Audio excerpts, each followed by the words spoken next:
قال ابن القيم: أيها الكرام، لم ينزل الله سبحانه من السماء شفاء قط أعم ولا أنفع ولا أعظم ولا أنجع في إزالة الداء من القرآن الكريم.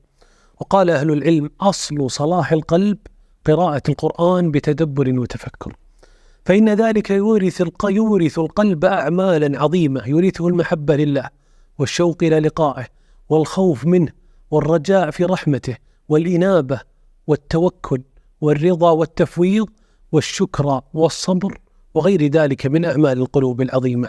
فبالله قولوا لي، قلب اجتمعت فيه هذه الأعمال كلها كيف لا يطمئن ويسعد؟